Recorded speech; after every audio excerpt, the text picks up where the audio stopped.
우리 옆 사람을 인사하겠습니다. 한 사람을 세웁시다. 이렇게 인사하겠습니다. 한 사람을 세웁시다. 한 사람을 세웁시다. 오늘은 믿음의 성장이라고 하는 제목으로 말씀을 나누려고 하는데요. 우리가 교회를 다니다 보면 갖게 되는 고민이 있습니다.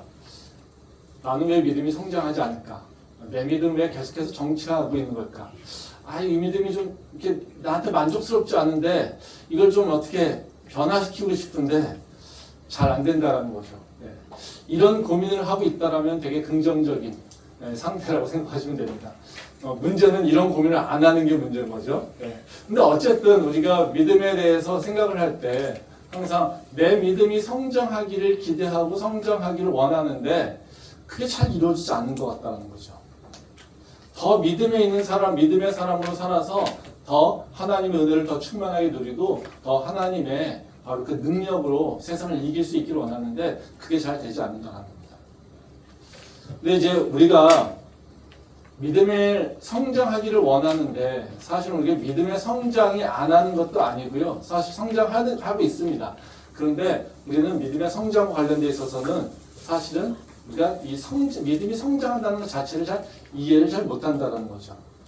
믿음이 성장한다는 것이 어떤 의미인지, 또 믿음이 성장할 때, 믿음이 성장하기 위해서 우리가 무엇을 해야 될지 우리는 잘 모르고 막연하게 그냥 내 믿음이 좋아, 또 믿음이 안 좋아, 뭐 이렇게 생각이 된다는 거죠.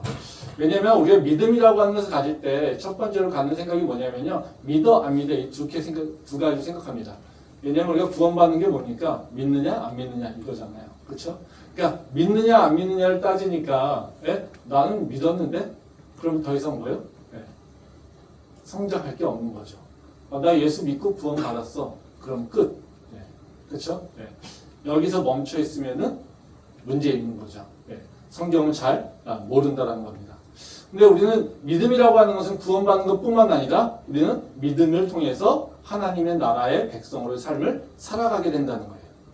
그래서 우리는 믿음으로 그냥 한번 예수 믿고 구원받았어 이렇게 끝나는 것이 아니라 바로 우리는 계속해서 믿음을 성장시켜서 바로 예수님의 모습을 따라 성숙해 가는 과정, 그리고 또 하나님의 나라의 백성으로서 하나님 나라를 이루어 살아가는 것, 이것이 우리가 해야 될 것이라는 겁니다. 그렇기 때문에 그것을 알고 있으면 어떻게 해요? 내 삶 가운데 하나님의 나라가 온전히 이루어지고 내 삶 가운데서 하나님의 예수님의 성품이 드러나고 내 삶 가운데 하나님의 능력이 드러나기를 소망하면 내 믿음이 계속해서 성장하기를 원한다는 겁니다. 근데 우리는 문제가 뭐냐면요, 이 믿음의 성장이 뭘까? 믿음의 성장을 위해서는 우리가 뭘 해야 될까? 이런 것들이 계속 손에 잡히기 잘 와닿지 않는다는 겁니다. 오늘 읽은 말씀은 이제 아브라함이 롯을 구한 사건의 결말을 이야기하는 겁니다. 이제 아브라함이 그 가나안 땅에 왔다가 이제 기근으로 인해서 애굽으로 내려갑니다. 그래서 애굽에서 그 아내 사라를 누이라고 속이죠. 근데 그것이 들통나가지고 애굽에서 이제 쫓겨나게 됩니다. 그리고 다시 이제 가나안으로 돌아오게 됐죠. 근데 이제 돌아올 때 애굽에서 그냥 빈수로 나온 게 아니라 하나님께서 엄청난 많은 재물을 주셨어요. 그래서 애굽에서 나올 때 부자가 됐다는 거예요. 근데 이 부자가 된 게 문제가 되죠. 이 소와 양이 많아지고 재물이 많아지니까 문제는 아브라함하고 롯하고 싸움이 붙은 겁니다. 그래서 이 땅이 좁으니까 아브라함의 것과 소돔의 것이 이제 서로 같이 공존하기가 좀 어려웠던 것이죠. 그러니까 둘이서 싸우다가 이제 헤어지게 됩니다. 그래서 롯은 소돔 땅으로 가게 되고요. 아브라함은 이제 헤브론으로 오게 된다는 거죠. 근데 이제 아브라함이 이거 잘 살고 있는데요. 소식을 듣습니다. 소돔 땅에서 전쟁이 일어났습니다. 그래서 그 전쟁 때문에 자기 조카 롯이 포로로 잡혔다는 얘기를 들었습니다. 그리고 그 소식을 듣고서 아브라함이 자신의 군사를 이끌고 가서 바로 롯을 구출해냅니다. 그리고 나서 이제 아브라함이 돌아와서 딱 이제 롯을 구한 다음에 만난 사람이 있습니다. 하나는 누구냐면요, 멜기세덱이고요. 또 다른 하나는요, 바로 소돔 왕이라는 겁니다. 그래서 오늘 읽은 말씀은 바로 이 멜기세덱을 만나는 것과 소돔 왕을 만나는 그 사건에 대한 얘기를 하고 있습니다. 근데 이 말씀에서 이렇게 보게 되면 우리가 이제 초점 맞추는 것이 대부분 이 말씀에서 멜기세덱에 초점을 많이 맞춥니다. 왜냐하면 멜기세덱이 누군지 우리 성경에 잘 나와 있지 않거든요. 근데 멜기세덱이 뭐라고 표현되냐면요, 예수님을 예표한다. 히브리서에 이렇게 나와 있어요. 그래서 이 멜기세덱이 갖고 있는 의미가 뭔지 이걸 우리는 잘 깨닫지 못해요. 그래서 이 멜기세덱에 초점을 많이 맞춥니다. 말씀 한번 보도록 하겠습니다. 히브리서 6장 20절부터 7장 3절 말씀입니다. 그리로 앞서가신 예수께서 멜기세덱의 반차를 따라 영원히 대제사장이 되어 우리를 위하여 들어가셨느니라. 이 멜기세덱은 살렘 왕이요 지극히 높으신 하나님의 제사장이라. 여러 왕을 쳐서 죽이고 돌아오는 아브라함을 만나 복을 빈 자라. 아브라함이 모든 것의 10분의 1을 그에게 나누어 주니라. 그 이름을 해석하면 먼저는 의의 왕이요 그 다음은 살렘 왕이니 곧 평강의 왕이요 아버지도 없고 어머니도 없고 족부도 없고 시작한 날도 없고 생명의 끝도 없어 하나님의 아들과 닮아서 항상 제사장으로 있느니라. 여기 보면 사실 멜기세덱이라고 하는 게 구약에서 딱 한 번 나오는데 이 신약에서 히브리서에 이렇게 멜기세덱이 나오니까요, 멜기세덱이 뭐지? 이게 궁금한 거죠. 근데 특히 또 보면 뭐라고 합니까? 이 멜기세덱을 바로 예수님을 예표한 자로 이렇게 설명을 하고 있어요. 그래서 이걸 우리가 잘 모른다라는 거죠.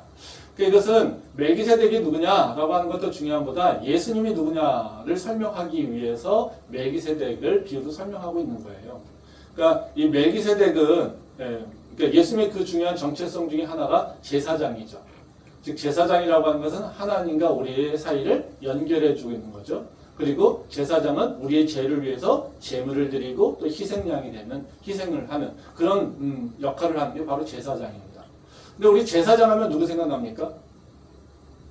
아론, 그의 후손이 생각나죠. 그렇죠? 네. 아론과 그의 후손들이 바로 제사장 역할을 했습니다. 왜냐하면 우리는 대부분 이제 성경을 보게 되면 다 뭐가요? 출애굽기부터 이렇게 생각이 되는 경우가 많습니다. 그래서 율법을 강조하는 것도 출애굽기 통해서 나오는 거잖아요. 근데 이제 창세기 일어나고 있는 일들은 잘 생각이 안 돼요. 그래서 다 이 출애굽기의 그 생각에 머물러 있습니다. 그러니까 우리가 제사장 얘기하면은 누가 떠오르냐면요, 아론이라는 거죠.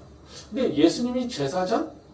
그러면 누굽니까? 예수님이 아론의 후손, 이렇게 생각할 수 있다는 거죠. 근데 예수님이 제사장의 역할을 하고 있지만 아론의 후손은 아니죠. 그리고 아론과 같은 존재의 제사장도 아니죠. 그럼 이걸 어떻게 표현할까요? 어떻게 설명할까? 이게 누굽니까? 멜기세덱입니다. 멜기세덱은 바로 아론의 후손도 아닙니다. 그리고 멜기세덱은 어디서 어떻게 왔는지도 몰라요. 그렇죠? 근데 그 역할을 뭐라고 하고 있습니까? 제사장이라고 얘기하고 있어요. 그렇죠? 예수님은 어디서 왔습니까? 우리는 잘 몰라요. 그냥 하늘에서 내려오셨어요. 그렇죠? 예수님이 누구의 후손입니까? 몰라요. 혈통? 몰라요. 아무것도 몰라요. 근데 무슨 역할을 하고 있어요? 제사장 역할을 하고 있어요. 그래서 예수님은 어떻게 해요? 아론의 반차에 따르는 제사장이 아니라 우리가 어디서 왔는지 모르고 우리가 누군지는 잘 몰라? 그렇지만 하나님께서 제사장이라고 했고 너희가 존경하고 너희의 그 선조 바로 아브라함이 섬겼던 제사장이야. 그 반차에 따르는 거야 라는 것입니다. 그러니까 그 어떤 분이에요? 아론의 그 제사장들과는 격이 다른 제사장을 얘기하는 거예요. 그래서 그게 바로 이 멜기세덱을 통해서 설명하고 있다는 겁니다. 그래서 멜기세덱은 바로 드러난 것은 바로 이스라엘 백성들의 그 선조인 아브라함이 섬겼던 제사장, 다시 말하면 높은 바로 그 제사장을 의미하고 있다는 것입니다. 제가 오늘 나누려고 하는 말씀은 사실 멜기세덱 얘기는 아닙니다. 여기가 우리가 이제 많은 경우에 멜기세덱에 얘기해서는 멜기세덱과 11조를 연결시키는데요. 저는 오늘 그 얘기를 하려고 하는 것은 아니고요. 저는 오늘 이 사건에서 초점을 맞추려고 하는 것은 멜기세덱보다는 아브라함입니다. 즉 아브라함의 행동입니다. 창세기는 하나님의 창조가 기록된 책이기도 해요. 그렇지만 또 창세기의 많은 부분은 하나님의 창조가 들어간 것보다요, 하나님의 사람들이 세워지는 과정을 설명하고 있어요. 즉 믿음이 없던 사람이 믿음의 사람으로 변화되는 과정, 이것을 설명하고 있는 게 창세기예요. 그 대표적인 인물이 바로 아브라함이죠. 아브라함은 어떻습니까? 믿음이 전혀 없던 사람이에요. 근데 어느 날 그냥 하나님이 부르셨어요. 왜 불렀는지 몰라요. 근데 부르셔서 그냥 따라와 봤어요. 믿음을 가지고 따라오느냐? 그렇지 않아요. 근데 어떻게 해요? 그 사람이 하나님을 따라가다 보니까 어떻게 해요? 믿음의 사람으로 어느 정도까지요? 자기의 분신과 같은 바로 이삭을 제물로 드리는 것까지 그럴 정도의 믿음을 갖고 있는 바로 그 사람으로 변해갔다는 거죠. 그래서 창세기를 통해서 드러나고 있는 것은요, 하나님의 창조하심을 얘기하는 것으로 끝나는 것이 아니라요, 하나님이 우리같이 믿음이 없는 인간들을 선택해서 부르시고 그들을 인도하는 과정에서 믿음이 없는 자를 믿음이 있는 자로, 전혀 하나님의 말씀을 듣지 않는 자에서 하나님의 말씀을 따라 사는 자로, 그리고 나 자신만을 위해서 살던 자, 내 욕심을 따라 살던 자들이 이제는 내 욕심이 아니라 하나님의 영광을 위해서 새로운 삶으로 나가는 것에 대해서 기록하고 있는 거라는 거죠. 그래서 이 아브라함의 그 인생들을 쭉 기록한 것들을 보게 되면요, 우리가 뭐에 초점을 맞추게 되면요, 아브라함의 믿음이 어떻게 성장해 왔는가. 아브라함이 믿음 좋은 사람이 아니라 믿음 없던 사람이 어떻게 믿음 좋은 사람으로 바로 변해가는가, 이것에 초점이 맞춰져 있어야 된다는 거죠. 하나님은 바로 창세기에서 그걸 기록하고 있다는 거예요. 그래서 창세기를 통해서 하나님께서 우리에게 주시는 말씀은 분명한 게 뭐냐면요, 우리가 아브라함처럼 믿음이 성장하기를 원하신다는 거예요. 그냥 믿었어요 끝나는 거, 이런 것이 아니라 그냥 하나님이 우리를 부르셔서 구원했다, 이걸로 끝나는 것이 아니라 바로 하나님이 우리를 계속해서 믿음의 사람으로 성장하기를 원하신다는 겁니다. 그게 바로 창세기를 통해서 우리에게 하시는 말씀이라는 거죠. 그래서 우리가 신앙생활하면서 중요한 것은 뭐냐면, 내가 믿는다라고 고백하는 것, 이것도 중요할 수 있습니다. 되게 중요합니다. 근데 그것으로 끝나는 것이 아니라 내가 구원받는 믿음의 고백을 넘어서 이제는 믿음의 사람으로 성장해 가는 것, 이것이 우리한테 관심을 가져야 되는, 우리가 관심을 가져야 되는 것입니다. 이것이 성경에서 바로 하나님이, 그리고 예수님이 우리에게 계속해서 말씀하시는 겁니다. 말씀 한번 보겠습니다. 누가복음 13장 6절부터 7절 말씀입니다.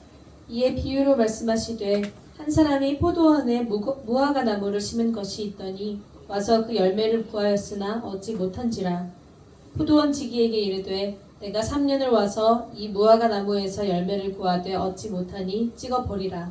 어찌 땅만 버리게 하겠느냐. 이 말씀 참 무서운 얘기죠. 예수님이 이제 비유로 믿음의 성장이 얼마나 중요한지를 설명해 주고 있는 말씀이에요. 예수님이 믿음의 씨를 뿌렸습니다. 근데 그 열매를 맺지 못해요.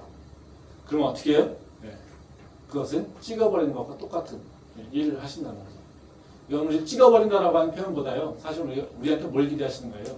믿음을 주었으면 믿음이 합당한 열매를 맺는 사람이 하나님께서 기대하는 거예요. 우리가 아무런 믿음이 없는데 우리 마음 가운데 성령께서 오셔서, 아, 예수님은 하나님의 아들이고 우리 구원주예요.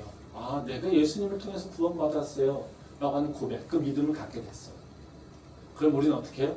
아, 나 이제 구원받았으니까 내 마음대로 살면 돼. 나는 지금 죽어도 천국 가. 그러니까 나는 오늘 즐기면 돼. 이렇게 사는 걸까요? 아니라는 거죠. 그렇죠? 네. 그게 아니라 어떻게 해요? 아, 그러면 내가 믿음의 씨앗이 나한테 들어왔네? 그러면 그 씨앗을 키워서 하나님께서 기뻐하시는 열매를 맺는 것을 우리가 해야지 된다는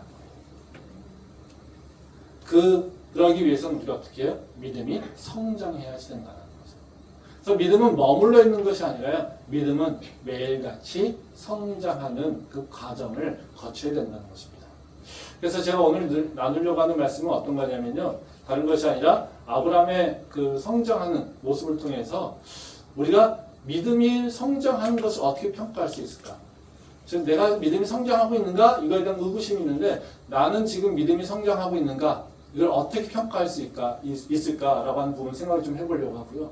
그리고 믿음에 성장하기 위해서는 내가 어떤 일을 해야 될까? 이 두 가지 질문을 가지고 이제 생각을 좀 해보도록 하겠습니다.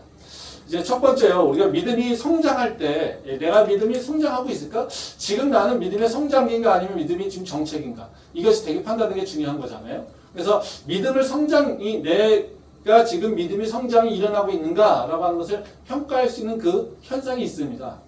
오늘 이 아브라함을 통해서 보게 되면 두 가지 현상이 나타나는데요. 첫 번째 현상은 뭐냐면요, 내가 믿음이 성장하고 있을 때 나타나는 현상은 뭐냐면, 내 삶 속에서 하나님을 인정하는 것이 많아집니다. 양적으로. 내 삶의 많은 부분들이 하나님이 하셨네요. 하나님께서 하셨네요. 이것을 인정하는 것이 증가한다는 겁니다. 말씀 보도록 하겠습니다. 창세기 14장 17절부터 20절 말씀입니다.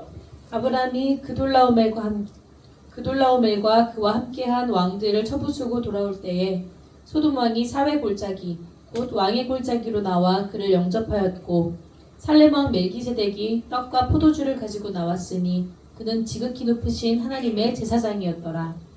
그가 아브라함에게 축복하여 이르되 천지의 주제이시요 지극히 높으신 하나님이여 아브라함에게 복을 주옵소서.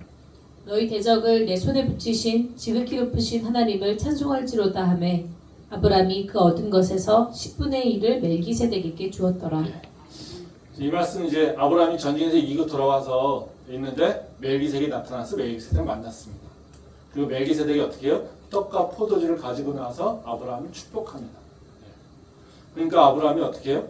멜기세덱에게 자신이 전쟁에서 얻은 것의 10분의 1, 즉 11조를 드린다는 겁니다.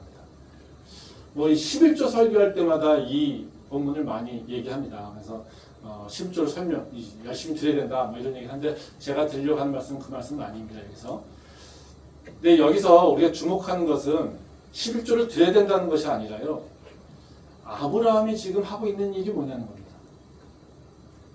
아브라함이 하고 있는 일은 뭐냐면요. 자신의 전쟁에서 이긴 것이 내가 한 것이 아니라 하나님의 은혜로 하나님께서 행하신 것을 인정하고 있다는 거예요. 11조는 그냥 내가 더 많은 양을, 더 소득이 늘어나기 위해서 드리는 것이 아니에요. 말라기에 보면 그런 얘기 나오니까 11조를 투자로 이렇게 생각하는 경우도 있습니다. 믿음이 없으면 그럴 때도 필요해요. 근데 11조는 기본적으로 뭐냐면요. 하나님이 내 삶에서 나에게 공급해 주셨습니다라고 하는 것을 인정하는 거예요. 그래서 바로 11조를 드리는 겁니다. 근데 여기서 11조라고 하는 근원적인 표현은 뭐냐면요. 하나님께서 내 생활에 그리고 내 삶 가운데 역사하셨네요. 내가 그걸 통해서 나는 지금 전쟁에 승리했고요. 나는 전쟁에서 전리품을 얻었어요. 이겁니다. 그래서 그것을 인정하는 거라는 거죠. 지금 아브라함이 하고 있는 일은 뭡니까? 전쟁에서 와가지고 이 전쟁에서 승리했는데요. 그것은 하나님께서 하셨습니다. 라고 하는 것을 인정한다는 거예요. 이게 바로 우리가 해야 될 일이라는 거예요.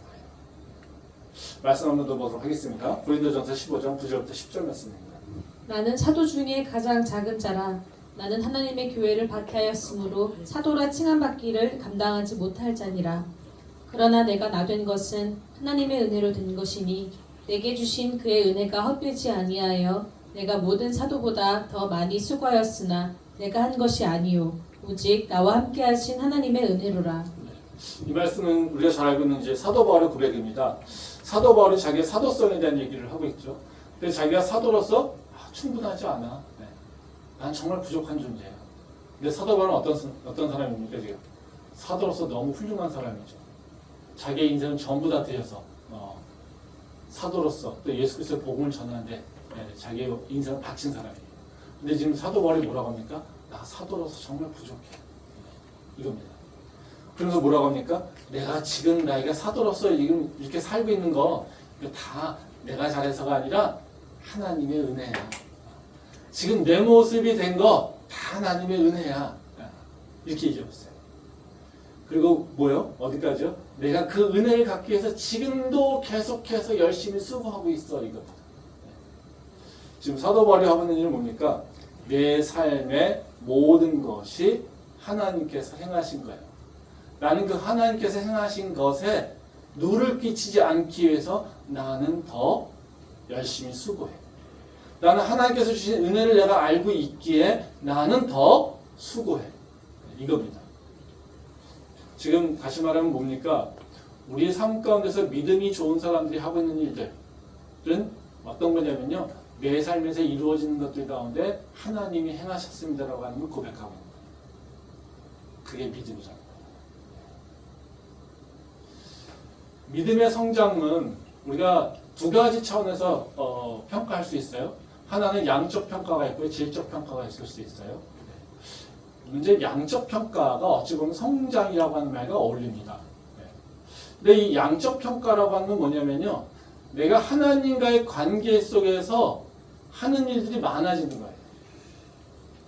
그러니까 내가 믿음이 성장하고 있다라고 하는 것을 알려면요, 어떻게 되냐면, 나는 내 삶 가운데 하나님과 관계성을 어느 정도 범위에서 무슨 일을 얼마나 많이 하고 있지? 라고 하는 것을 카운트해 보면 돼요. 이건 양쪽으로 평가할 수 있습니다. 다시 말하면, 나는 하나님과 얼마나 자주 만나고 있지? 나는 얼마나 하나님의 일을 수행하고 있지? 나는 얼마나 내 삶 가운데 하나님을 인정하고 있지? 나는 얼마나 하나님을 만나기 위해서 노력하고 있지? 뭔가 이런 것들이에요. 또 내 삶에서 어떤 범위까지 하나님을 인정하고 있는지를 평가하면 돼요. 나는 어느 부분까지 하나님에게 이것은 하나님이 주권을 갖고 있다라고 인정하고 있지? 아, 교회 생활에서 내가 평안을 느끼는 거야만 하나님의 그 주권을 인정해요. 그럼 그 사람은 뭡니까? 세상에서는 자기 마음대로 사는 거예요. 그거는 뭐예요? 세상과 자기의 영적인 또는 종교심과 분리시키는 거예요. 그러면 바로 자기가 하나님하고 관계 속에 있는 건 뭡니까? 그냥 힘들고 어려울 때 위로를 받고 평안을 누리는 것, 이것까지만이에요.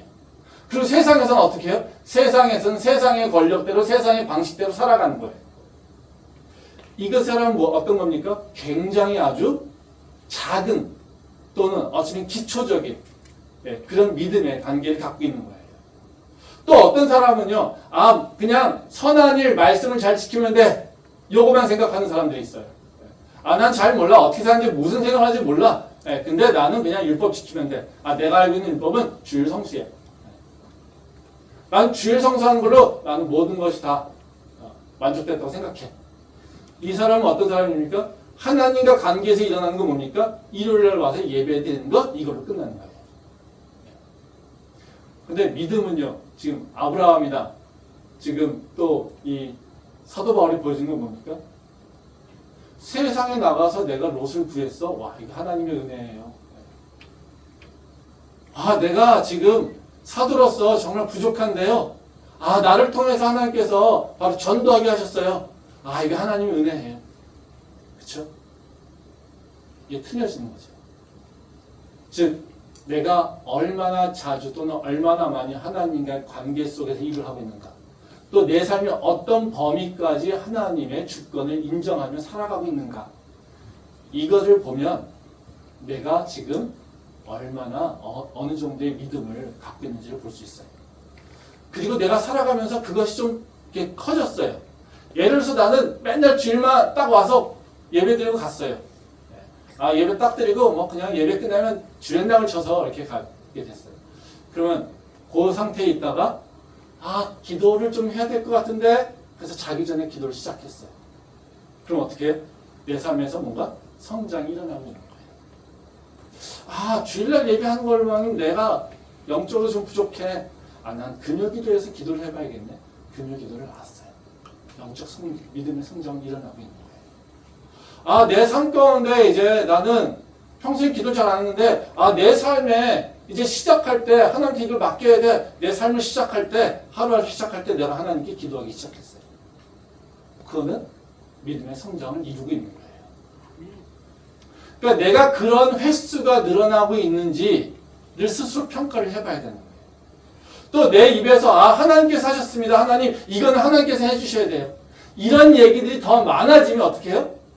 나 삶은 지금 하나님과 관계성이 더 접촉점이 많아지는 거예요. 그래서 내 입으로, 내 기도로 뭔가 계속해서 하나님을 의지하면서 하나님을 인정하는 일들이 많아지고 있다면 어떻게 해요? 내 믿음은 성장하고 있는 거예요. 그런 일이 일어나고 있다면 나는 믿음의 성장에 대해서 불안함을 갖지 않아도 돼요. 내 믿음 왜 이렇게 연약하지? 내 믿음 왜 이렇게 부족하지? 이런 생각 안 하셔도 돼요. 왜요? 계속해서 지금 하나님과 역사하셔서 내가 지금 계속 하나님이 나에게 지금 말하고 있는 것을 따라가고 있는 거예요. 근데 그런 생각이 없어요. 예배가 귀찮아. 기도가 귀찮아. 기도하려니까 피곤해. 기도하려니까 다른 생각이 더 많이 나. 이런 사람들. 그쵸? 이건 뭐예요?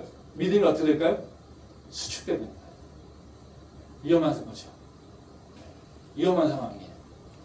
나 그래도 한때 잘 믿었어. 그 한때예요. 옛날이에요. 아무 소용없어요. 그럼 오히려 더 욕먹죠. 옛날에 잘하던 놈이 떨어지면 어떻게 해요? 속된 말로 맞아야죠. 그렇죠. 그러니까 우리가 믿음이라고 하는 것은 절대 정치되어 있지 않아요. 믿음은요, 계속해서 성장해 가야 돼요. 근데 성장한다라고 하는 건 뭐예요? 수축될 수도 있어요. 그래서 내가 바라는 건 뭐냐면요, 내가 바라봐야 되는 건, 믿음의 상태에서 내가 바라봐야 되는 건 내가 지금 믿음이 얼마나 크냐, 이것이 중요한 게 아니에요. 내 믿음이 지금 긍정의 방향으로 성장하고 있느냐, 아니면 내 믿음이 수축하고 거꾸로 가고 있느냐를 우선 판단을 해야 돼요. 내 믿음이 자꾸 하나님과 가까워져서 접촉면이 늘어난다? 그러면요, 그건 하나님께서 주시는 축복의 길로 가고 있는 거예요. 아멘. 근데요, 자꾸 이것이 떨어지고 있어요? 그러면요, 내 삶은요, 위험 쪽으로 빠져 들어가고 있는 거예요. 제가 대학 다닐 때, 저는 맨날 예배 끝나면 목사님 축도 끝나자마자 도망갔습니다. 근데 저희 어머니한테 걸려가지고 제가요, 성가대를 하게 됐어요. 근데요, 성가대 가지고 제가 창피한 건 아니지만요, 성가대 이렇게 앞에 있잖아요. 은혜가 떨릴 때는 맨날 졸아요. 그래서 저희 어머님이 너 성가대 하지 말라고 그랬어요. 하도 졸고 있는 모습이 보기가 싫어가지고요, 성도들한테 창피해가지고. 근데요, 제가 그 예배하는 시간이 늘어나고, 성가대에 참여하면서 말씀 듣는 그 횟수나 그러니까 정상적인 모습으로 말씀 듣는 횟수가 늘어날 때, 제 삶 속에서는 변화가 일어났어요. 제가 아무런 생각 없이 세상에서 즐겁게 살 때는요, 여지없이 예배 끝나면 도망갔고요, 성가대 끌려가서 앉아있으면요, 졸았고요. 근데 제가 하나님께서 나에게 비전을 주셔서 제가 공부를 해봐야겠다라고 하는 생각이 들 때 저는 예배 제대로 참여했고요. 그리고 제가 유학 가겠다는 비전도 그때 세워졌어요. 내가 믿음의 성장의 바른 트랙을 있을 때 내 삶에서는요, 변화가 일어나요. 그것이 믿음이 크고 작고 상관없이요, 내가 바른 방향으로 있으면 내 삶에는요, 하나님의 열매가 일어나요. 근데 그것이 거꾸로 가면요, 하나님의 역사하심이 지금 예수님께서 말씀하신 것처럼 무화과 나무에 해당하는 같은 일들이 일어날 수 있어요. 그러게 우리가 생각해야 되는 건 뭐냐면요, 내가 지금 믿음이 성장하고 있는가? 를 스스로 평가해야 돼요. 그것이 우리가 해야 될 일입니다. 저는 우리 캠퍼스의 성도분들이 모두가 다 바로 믿음의 성장의 바른 트랙으로 주님과 더 접촉면이 늘어나며, 그리고 주님을 인정하는 것이 더 늘어나며, 주님을 인정하는 범위가, 삶의 범위가 늘어나서 하나님의 축복을 누릴 수 있기를 소망합니다. 아멘. 두 번째로 이제 믿음이 성장할 때 일어나는 현상은 뭐냐면요, 내 삶의 가치의 전환이 일어납니다. 이게 믿음의 성장이 일어날 때 일어나는 변화예요. 말씀 한번 보도록 하겠습니다. 창세기 14장 21절부터 23절 말씀입니다. 소돔 왕이 아브람에게 이르되 사람은 내게 보내고 물품은 네가 가지라. 아브람이 소돔 왕에게 이르되 천지의 주제이시오 지극히 높으신 하나님 여호와께 내가 손을 들어 맹세하노니 내 말이 내가 아브람으로 치부하게 하였다 할까 하여 내게 속한 것은 실 한 오락이나 들매끈 한 가닥도 내가 가지지 아니하리라. 예. 이 말씀 이제 아브라함이 전쟁에 승리하고 롯을 구했더니 이제 소돔 왕이 이제 아브라함에게 이렇게 와서 얘기합니다. 내 사람들은 나한테 보내고 전리품 네가 가져. 네, 이렇게 얘기합니다. 이 소돔 왕 전쟁이 져가지고 포로 자기 살던 영세 살던 사람들 포로 잡혀있는데 아무것도 안 하고 있다가 아브라함이 전쟁에서 이겨서 데려오니까 야, 사람을 나한테 보내. 그리고 전리품 네가 가져. 이렇게 얘기합니다. 그랬더니 아브라함이 거절합니다. 전리품? 나 그런 거 안 가져. 왜냐면 나는 소돔은 너 때문에 부자 됐다는 얘기를 듣고 싶지 않아. 되게 기계가 대단하죠. 너 때문에 내가 부자 됐다고 주변 사람들한테 얘기 듣고 싶지 않아. 이렇게 얘기한다는 거죠. 근데 이게 아브라함에게 쓰는 굉장히 큰 변화입니다. 이게 이 사건을 보게 되면요, 창세기 13장과 14장은요. 아브라함과 롯이 헤어지는 장면으로 시작되고서요. 또 구출되는 장면으로 끝나요. 근데 이 두 개의 사건, 즉 아브라함과 롯이 헤어지는 장면, 그리고 아브라함이 롯을 구하는 장면으로 이 한 사건이 이제 일어나게 되는데, 근데 이 사건에 있어서 중요한 오브제가 뭐냐면요. 물질이에요. 재물이에요. 말씀 한번 보겠습니다. 창세기 13장 5절부터 7절 말씀입니다. 아브라함의 일행 롯도 양과 소와 장막이 있으므로 그 땅이 그들이 동거하기에 넉넉하지 못하였으니 이는 그들의 소유가 많아서 동거할 수 없었음이니라. 그러므로 아브라함의 가축의 목자와 롯의 가축의 목자가 서로 다투고 또 가나안 사람과 브리스 사람도 그 땅에 거주하였는지라. 예. 여기 보면 참 재밌는 게 이제 아브라함과 롯이라고 얘기하지 않고요. 아브라함의 일행, 롯 이렇게 얘기하죠. 그러니까 이게 무슨 얘기냐면요. 아브라함과 롯은 사실 한 공동체지만 서로 분리되어 있다는 거예요. 즉 재산권 이런 것들이 분리되어 있다는 거죠. 그래서 지금 여기 보면요. 아브라함도 재산을 갖고 있고요. 롯도 재산을 갖고 있어요. 아브라함의 수하에 목자도 있고요. 롯 수하에 목자도 있어요. 그러니까 이들이 같이 움직이는 거예요. 근데 이 같이 움직이는 과정에서 어떤 일이 일어났냐면요. 두 사람이 갖고 있는 게 더 많아졌어요. 그러니까 어떻게? 싸우게 됐다는 거예요. 즉 아브라함과 롯이 헤어지게 된 게 뭡니까? 이유가 물질 때문이에요. 재물 때문에. 이게 롯이라고 하는 존재가 아브라함한테 어떤 존재입니까? 자기 피부체예요. 하나님께서 아브라함을 부르실 때 어떻게 해요? 야, 네 고향을 떠나서 내 친척 집을 떠나서 내 아버지 집을 떠나서 나를 따라와 이렇게 해요. 근데 누구만 데려옵니까? 롯만 데려가요. 왜 그랬겠어요? 아브라함이 롯에 대해서 특별한 마음이 있었던 거예요. 근데 아브라함이 롯과 헤어져요. 왜 헤어집니까? 재물 때문에 헤어져요. 돈 때문에 싸워서 헤어진다는 거예요. 이게 지금 아브라함이 갖고 있는 모습이에요. 근데 롯이 어려움을 겪었어요. 그래서 아브라함이 전쟁에 나가가지고 그 롯을 구해냈어요.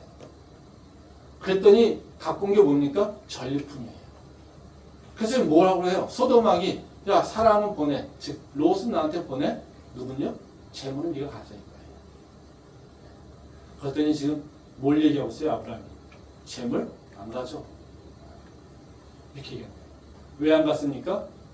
야, 그 재물 가지고 나는 부자 되고 싶지 않아. 왜냐하면 내가 부자 되는 것은 너가 아니라 하나님이 나와 함께하기 때문에 그래. 네 돈 받아가지고 내가 너 때문에 부자 됐다는 얘기 들으면 하나님께 영광을 드리지 못해. 나는 부자 된 것이 너 때문에 부자 되는 것이 아니라 하나님이 나를 여태까지 부자 만들어 놓으셨어요. 아무것도 없는 걸 갖고 없이 떠났죠. 고향에서. 근데 애굽에 갔습니다. 그래서 아무런 힘이 없어가지고요. 사라 자기 아내를요. 누이라고 속였어요. 근데 돌아온 건 뭡니까? 재물이에요. 근데 그 재물 때문에 어떻게 해요? 자기가 되게 아끼는 조카와 헤어지게 돼요. 이러면서 뭘 배웠겠습니까? 아브라함이. 재물이라고 하는 것, 이것이 어떤 것인지 하나님과 재물의 관계, 나의 누리고 있는 것들이 어떤 것인지를 지금 깨닫고 있는 것이죠. 그래서 지금 뭐라고 해요? 야, 하나님이 나를 부자 만드셨는데 내가 너한테 돈 조금 받아가지고 내가 부자 됐다는 얘기 듣고 싶지 않아. 그러니까 나는 안 받아. 이 얘기를 한다는 것이죠. 이것은 바로 아브라함이 어떤 모습이 변한가면요. 가치가 바뀐 거예요. 예전에는 뭐 때문에 싸웠습니까? 돈 때문에 싸웠어요. 근데 이 돈이 중요해진 게 아니라 뭐예요? 하나님의 영광을 나타내는 것으로 바뀐 거예요. 즉 예전에는 아브라함이 부자 되기 위해서 자기가 사랑하는 조카하고 싸웠지만요. 지금은요. 그것이 아니라 하나님의 영광이 더 중요한 거예요. 그래서 소돔왕 너 재산 안 받아. 너 재산 받으면 내가 하나님의 영광을 드러낼 수가 없어. 이렇게 얘기한다는 거죠. 뭐요? 돈이 중요한 가치에서 이제 뭐야? 돈보다도 더 하나님의 영광을 나타내는 것에 중요한 가치를 두게 됐다는 거예요. 아멘. 우리가 믿음의 성장을 표현할 때 아까 양적인 표현을 얘기했죠. 근데 질적인 표현도, 질적인 성장도 우리가 평가를 합니다. 질적인 성장은 우리가 보통 얘기할 때는 성숙이라는 말로 씁니다. 그래서 믿음의 성장이라고 얘기를 하지만 믿음의 성숙이라고 하는 말도 쓰죠. 믿음의 성장이라고 하는 것은 아까 얘기했듯이 하나님과 접촉면이 늘어나는 거예요. 양적인 증거예요. 근데 성숙이라고 하는 질적인 변화를 얘기하고 있는 거예요. 이 질적 변화의 가장 중요한 일은 뭐냐면요. 바로 내 가치와 내 생각이 어떻게 바뀌어가는가 이것에 따라 결정된다는 거예요. 내가 예수를 믿어요. 근데도 똑같이 세상 사람들과 똑같은 모습으로 살아요. 그건 어떨까요? 믿음은 있을지 모르지만요. 믿음은 성숙하지 못해요. 내가 예수를 믿는다고 하는데요. 내가 세상 사람들과 똑같은 모습으로 그냥 살아요. 예수님, 그저 나는 돈 잘 벌게 해주시고요. 건강하게 해주시고요. 합격하게 해주시고요. 맨날 이런 것만 가지고 얘기를 해요. 내 안에서는 나를 통해서 예수님의 성품이 드러나지 않아요. 성령의 열매가 맺어지지 않아요. 이러면 어떻게 해요?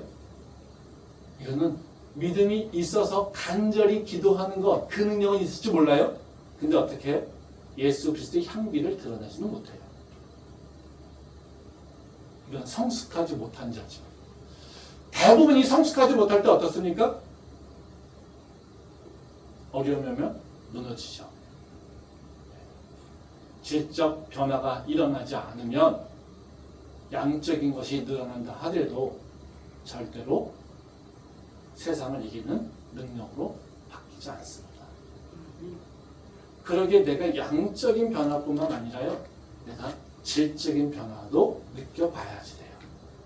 그 질적으로 나는 지금 어떤 것을 더 중요하게 그리고 어떤 모습으로 어떤 성품으로 성품을 드러내고 있는가 이 질적인 평가를 해야지 된다는 거예요.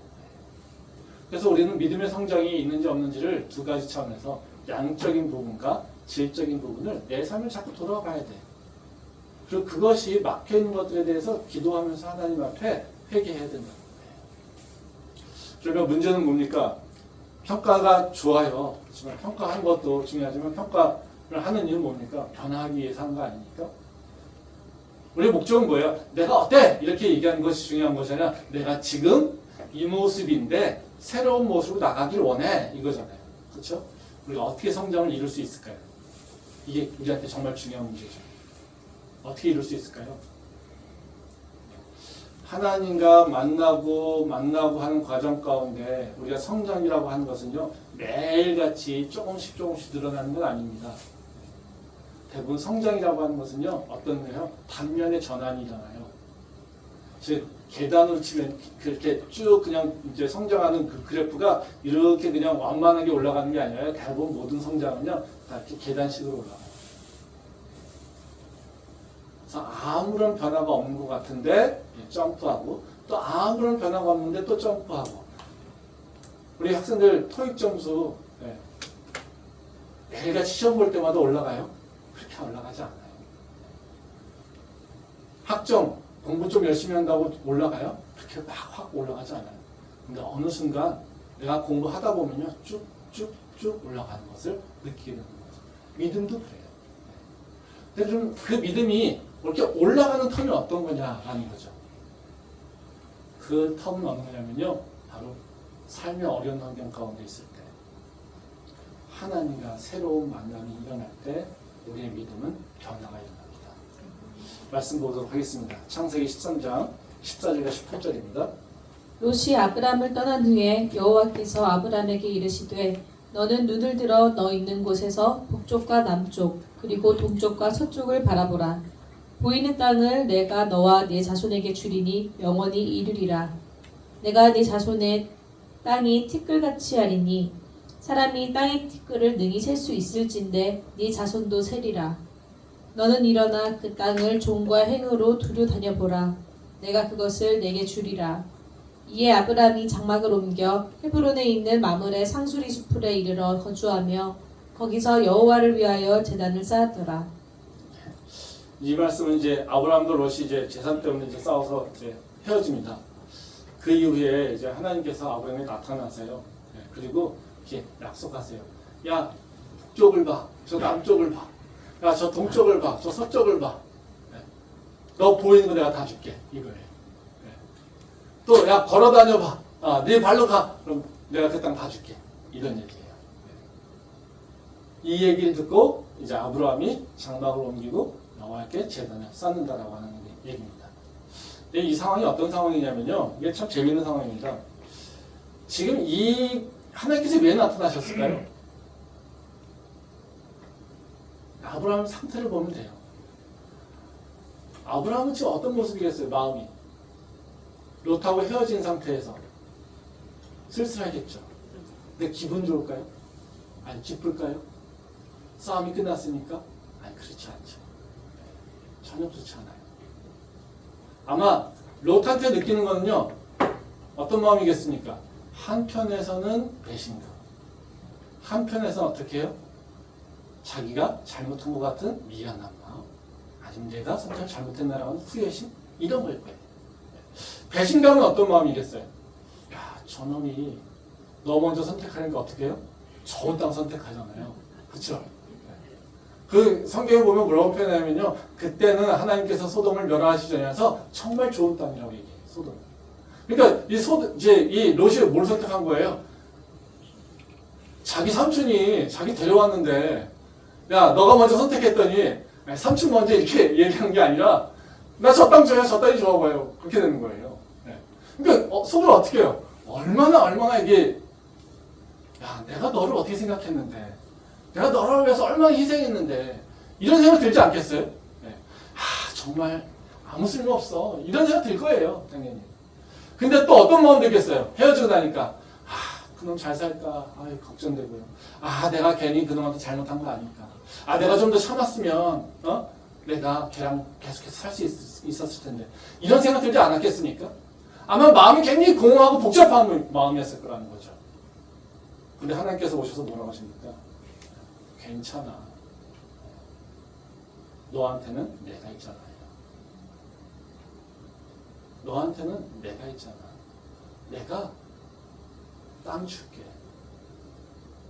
내가 너와 함께 할게. 롯이 없어도 너에겐 내가 있어.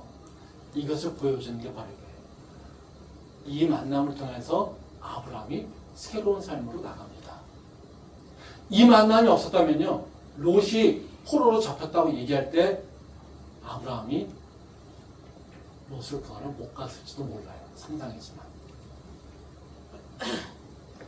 이 말씀은 뭐겠습니까? 우리가 성장은 어떻게 일어나냐면요. 우리가 굉장히 힘이 들어서 내 삶 속에서는 정말 후회가 그리고 내 삶 속에서는 정말 절망감이 그리고 내 삶 속에서 앞에 희망이 없어요. 이럴 때 어떻게 해요? 새로운 가치를 발견하게 되는 거예요. 하나님이 나와 함께 하셨죠. 하나님이 나의 삶을 모두 다 주관하시죠. 돈이 없어도 하나님께서 나의 공급자시죠. 여호와가 나의 목자시고 여호와가 나의 인도자시고 여호와가 나의 보호자시고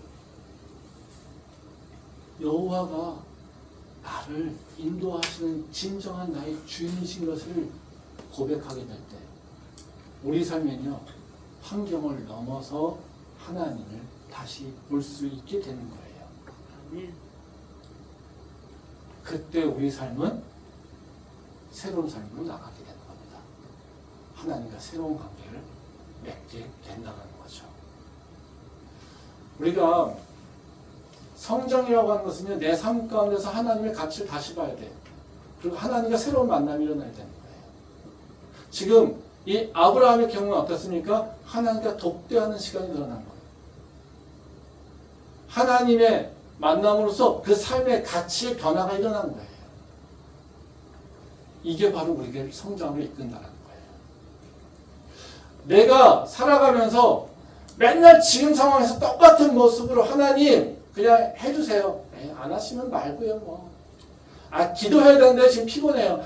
기도해야 되는데 하나님 내가 좀요 지금 바빠요. 기도해야 되는데 기도 어떻게 할지 모르겠어요. 그러니까요 하나님 은혜 주시는 분이니까 대강 이렇게 해주세요. 이러면 어떻게 해요? 하나님과 성장이 하나님 관계에서 믿음의 성장이 일어나지 않죠. 근데 기도도 열심히 하는데요. 하나님의 뜻을 생각하지 않고 그저 붙잡기만 해요. 아, 하나님 나와 함께 하시죠? 이거 몰라요. 아, 하나님, 야, 내가 너한테 땅 줄게. 아, 그 땅 말고 난 저 땅이요. 이러면서 내 것만 고집하고 있으면 어떻게 해요? 그것도 하나님과 관계 속에서 더 나가지 못해요. 그러기에 우리는 어떻게 해요? 내 삶이 어렵고 공부할 때 우리는 오히려 어떻게 해요? 하나님을 바라보면서 내 삶에서 새로운 가치를 찾아내는 거예요. 그리고 하나님에게 더 가까이 나가려고 양적인 접촉을 늘리는 거예요. 그때 내 삶에서는요, 변화가 일어나게 되는 거예요. 지금 아브라함이 경험하고 있는 건 뭡니까? 하나님을 만났더니 내 가치가 바뀌었어요. 이러니까 아브라함의 삶 속에서는 새로운 역사가 일어난다는 거죠. 우리 삶도 똑같다는 겁니다. 우리 삶이 지금 답답합니까? 우리 삶이 지금 만족스럽지 못합니까? 내 삶에 힘이 없고 열정이 없고 패기가 없어서 지금 답답하고 지금 어떻게 살아야 될지 희망이 없습니까? 다시 하나님을 구하시기 바랍니다. 다시 하나님을 바라보시기 바랍니다. 그리고 다시 하나님께 엎드려 기도해 보시기 바랍니다. 그때 하나님의 새 역사가 우리를 믿음의 성장으로 이끌고 새로운 삶으로 인도할 것이 오겠습니다. 그 은혜가 우리 캠퍼스의 모든 성도들의 길을 소망합니다. 기도하겠습니다.